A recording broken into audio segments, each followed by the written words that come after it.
It is that time. That's right. You need to start your college search.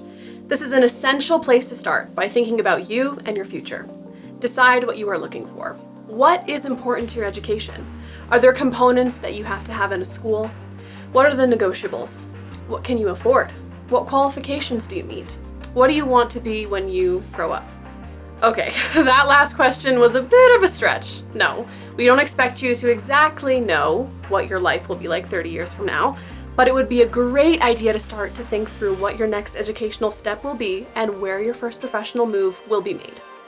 It is time to start making solid choices for your future. Hi, I'm Anika Nagpal, and this is Putting Together a College Decision Matrix.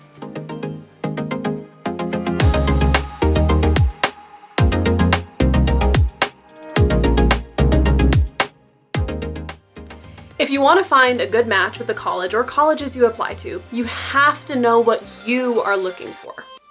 Start by listing what is important to you as you decide on a college. Large versus small, cost range. What is a cost you can afford? What is the price you might be able to stretch to reach? Distance from home, and does the college offer my academic major choice and second and third choices? Do they offer academic support like tutors? What are the housing options? On and off campus? Do they offer all the recreation options you prefer? And more.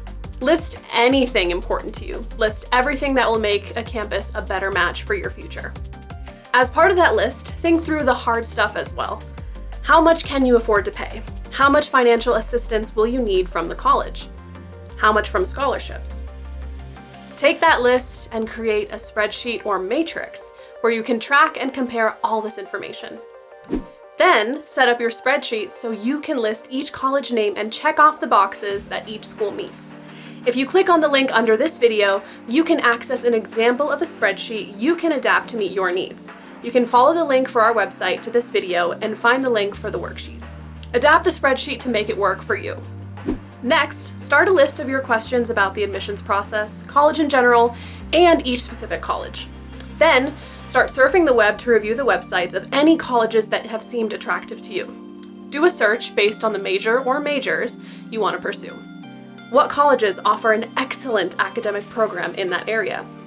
Check on schools in your state that you may not have considered, but for whom state funds help pay for tuition. Remember, just getting in-state tuition is an excellent cost containment move.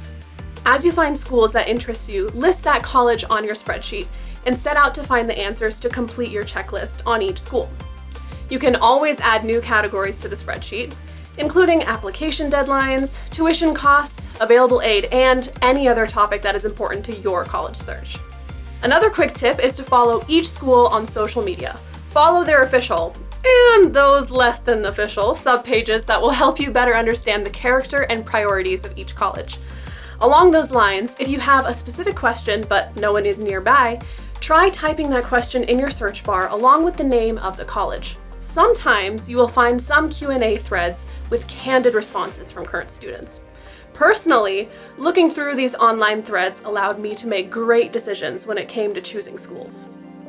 As you approach the deadline for submitting your applications, the spreadsheet will help you decide which schools are a great match for your interests, abilities, and educational goals. Doing a college search the right way takes time and attention, but the outcome can save you time, energy, frustration, and money. So, you've made your list of schools, you've narrowed it down, and now you've arrived on a college campus for a tour. What should you be looking for to make the most of this campus tour? Now wait a second. This does not just apply to any four-year college or university.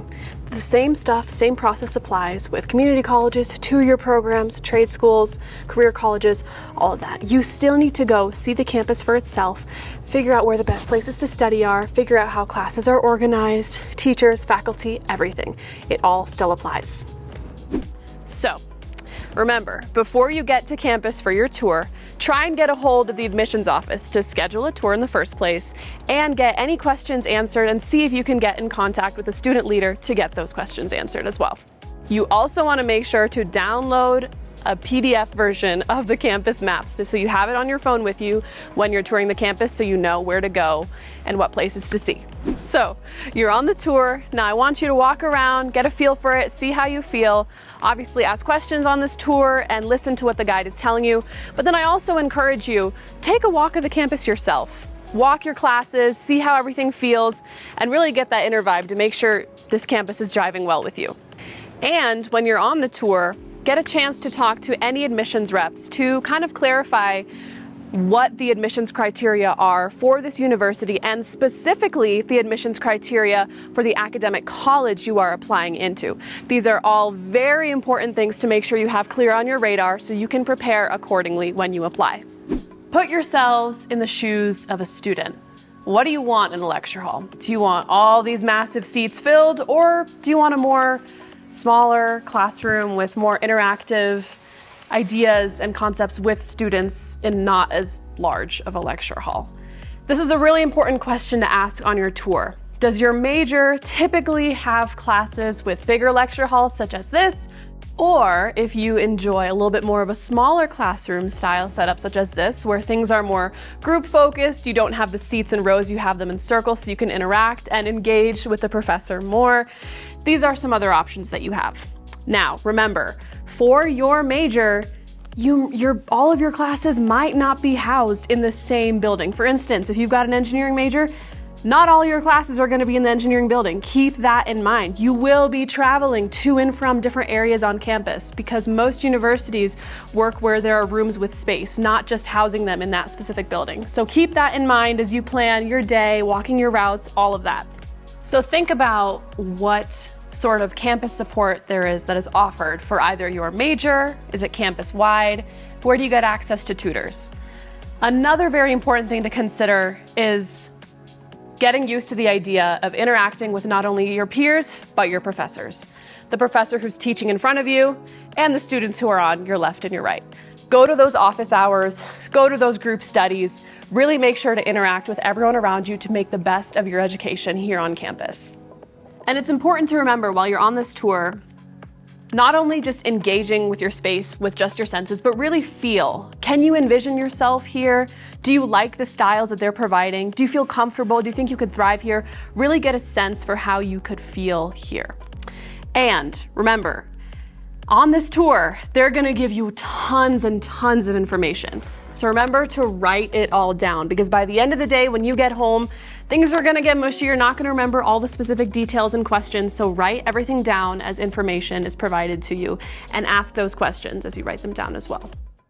When you're gonna do your self-guided tour after the official campus tour, feel free to see if you can hop on into a lecture, sit in the back, get a feel for the professor's teaching styles, how students are interacting with each other, what materials they have, and the material that is being covered itself.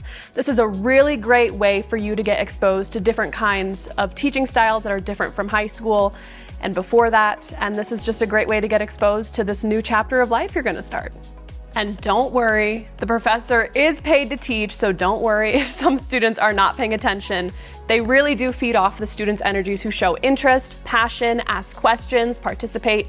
So please be that student for that professor and really engage, because that's what learning in college is all about. And one thing to keep in mind, if you enjoy and are in a smaller classroom setting, do know that the professor will probably know you by name.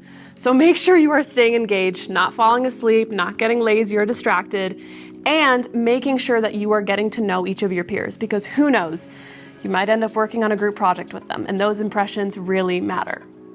You are now reaching this time of your life where you are the adult. No one's keeping track on you to make sure you're getting to your classes. Your families aren't waking you up telling you get ready to go to school, it's time to go. You're the one in charge. Every class you miss, you're not only missing important concepts that may be introduced in lecture versus not the slides or things posted online that you can access later, and you're wasting some of your tuition money. So please go to class, show interest, because you're the adult now, you're the one in charge of your own education. And I encourage you, don't just think about the size of the classroom, how many people there are, what materials you use. Think about all the technological advances that come into, making these classrooms the way they are. Projectors, TVs. Think about where the money is going from into this department to make sure that your classes are enriched with proper material to get you the education that you need for your major. Think about all your dining hall and food options. Is it all in one area? Are there different dining halls across different parts of campus? Are there good, better rated ones that you can find by talking to current students? Figure all of this out and see if your identification card can get you into certain dining halls. If you have, say, dining dollars or some kind of credit that you can use from your identification card to get yourselves into these dining halls and markets and stores. Figure all that out, because this part is probably one of the most important parts about a campus tour and figuring out how you want to eat for your next 4 years. Think about where you want to live on campus. What kind of dorms are on the top of your list? Do they have air conditioning? Are they fancy on the inside or outside? Study spots? Built-in dining halls? Think about all these things. Do some of your dorms have living communities where people of the same major or same college live together? Those are all very important things to consider. Is it also that your campus kicks everybody off campus after your freshman year? Are you allowed to stay on dorms and on campus after your first year? Take these things into consideration when deciding where to live for these next couple years. Another important thing to think about is transportation. How are you getting yourself from your residence to your classes? Does your university have a shared scooter program, a shared bike program, or even maybe both? How long do the buses take to get from your campus to outside of campus if you want to go out and explore the area? Figure out all of these things so that you know how to get around and how to get off campus, how to get to campus from residence halls, everything. And if you are bringing a car, where are you going to keep it? Where are the best places to park? Where can you park without it being too expensive? These are very important things to think about when you're planning out your day, planning out your weekends, and figuring out all of the things that come with planning when you're going to start college. You're going to see a lot of bike racks around campus. Think about it. How feasible is it for you personally to bring a bike to campus? Will you be able to trust yourself to take that bike with you every day? Are you going to walk? Are you going to take the bus? And how likely is it that your bike might get stolen? Are you going to invest in a really nice lock to make sure it's safe? And feel free to ask students around campus to see how they go about transporting themselves around campus. Now, you have tour guides for a reason, so ask them questions. But the thing is, you want to be able to ask them in a slightly creative way to kind of catch them off their stump speech and catch them off guard. For instance, you might want to ask a question rather than saying, "What's the weather like here?" Instead, you might ask it such as, "What is the worst weather you've seen here, but you still made it to class on time?" And things like that. And once you're done with your tour, feel free to see if you can reach out to any current students you may know or may see on campus to really get their truthful response and really get a gauge for how students get about here. Make sure to check out the student union when you're on your tour. They might have all kinds of fun, entertaining things for you to do on weekends or just whenever you have free time. So make sure to check out if they have a schedule of events for fun things to do on weekends with your friends, and make sure to use these resources and enjoy your time here on campus. As you finish your formal tour and you're on your self-guided tour, take a moment to peruse around all the ins and outs of campus to find your potential study spot. Speaking from experience, I found it very, very tough to pay attention in my dorm when I'm studying. Right when my bed is right behind me, I could take a nap, I could get distracted by anything else in my room, and it's just a small space. So really, I would like to just get out of my room, either sit in a library, go work outside if the weather is nice, because trust me, it really makes a big, big difference when you find an alternative study spot that you can just enjoy the beautiful natural view, get some work done, hang out with some friends. So make sure to find that alternative good study spot. Make sure to check out the libraries. Now, it's not just going to be stacks of books and books. You're going to have places to study, different career offices, different offices for faculty, and believe it or not, the librarians here know a lot about how to access different kinds of information on campus, different databases, different services, how to rent study rooms, etc. Search for different study spaces, shared study spaces where you can do group projects, or if you just want to kind of have a big space to study just by yourself. Most of these spaces will have whiteboards, projectors, TVs, everything ready for you and your group to get to work and everything. So make sure to ask your librarian to go about how to rent a room, how to reserve a space, etc. Make sure when you're on your tour to ask about office and campus safety. So feel free, if you can, reach out to any campus security rep to see how you can keep your personal belongings safe, how to see if there's any services that campus offer for getting from one space to another after dark safely, any Uber night type drive car sharing services such as that. And you can also search up the campus safety statistics online as well to see how the security purposes are put into use. On your campus tour, make sure to ask about all the different kinds of services they offer for free or reduced price. You're paying for these resources in your tuition, so make sure you know what they are, what is offered, and how to properly use them. For instance, you have health and mental health services, placement services, how to get an internship, study abroad services, financial aid services, career services, etc. When you're at the career services and financial aid services offices, make sure to see if you can ask a representative on how to go about paying for this for the next 4 years, what scholarships and grants are available to you and how to qualify for them, and if you have to file a FAFSA. Questions such as that are going to be perfect to get you to manage how you're going to pay for college. Being active is so important when you're a college student. It's a great way to balance between your studies, and it helps you keep in track with your physical and mental health. So when you're on your tour, make sure to just explore and see what the rec center is all about. See what they have to offer. Do they have fitness classes, different programs such as kayaking, skiing, hiking, whatever it may be, club sports, intramural, everything. It's really important to make sure you explore all of these options for yourself and really just use it as an opportunity to take a break. See if you can somehow get a free weekend to come to your campus and watch some kind of sporting event. See how the current students get involved. Is there a lot of camaraderie? Is there a lot of pride? Do you really feel that energy of the school? And do you think you look good in the school colors?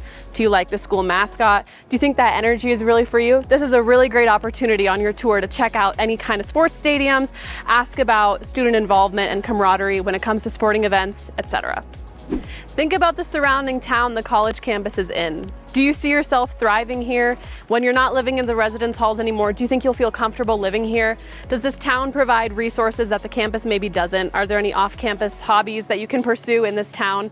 Is this town a college town, or is it just a college in the middle of a town? These are all very important things to think about when it comes to deciding where you want to go to school. And make sure on your tour, explore the area, see what options they have, and see if it's fun and lively enough for you to be in.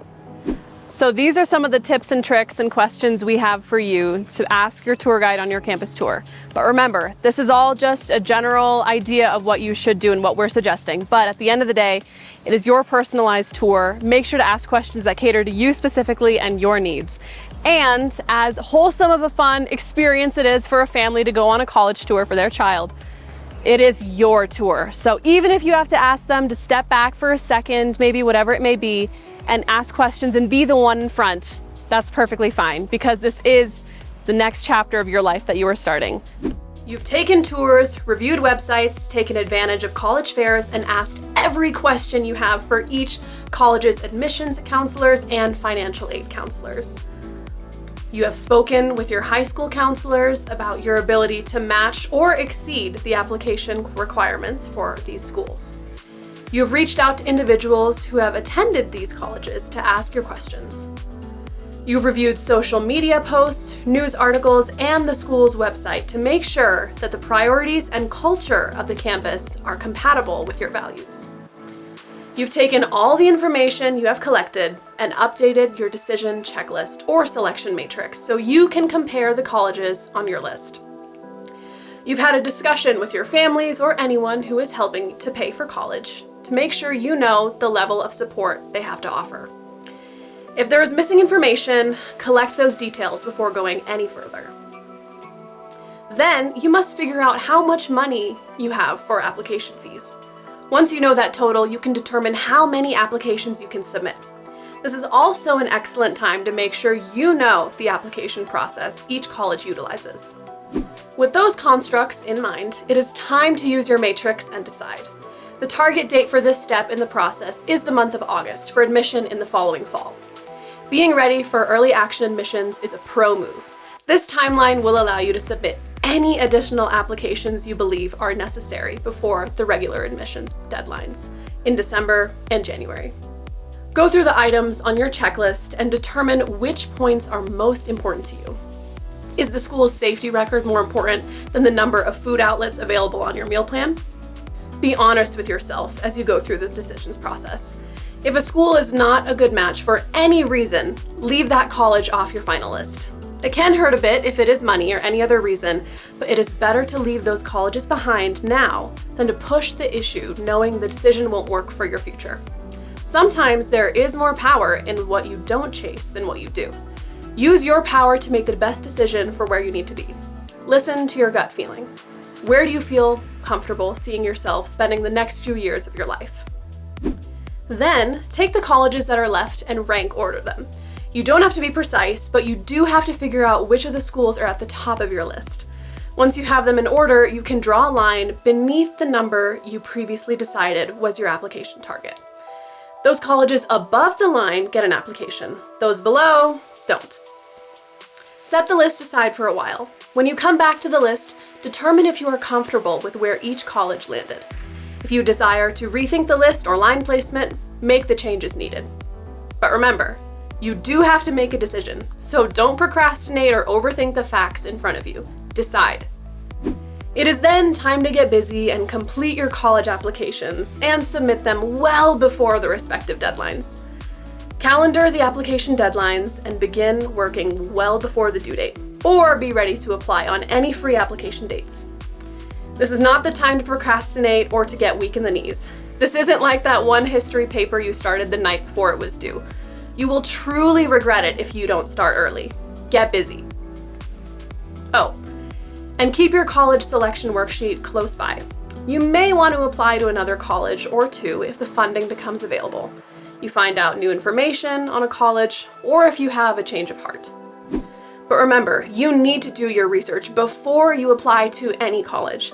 You need to make sure you will be comfortable on that campus, that they offer the academic programs important to your future, and that you can manage the location and price of every school you apply to. When it is time to complete your applications, review the videos from Nest to Wings has created to help you through the process, step by step. All are available on our YouTube channel under the admissions playlist. Please like, subscribe, and share if you found this video helpful.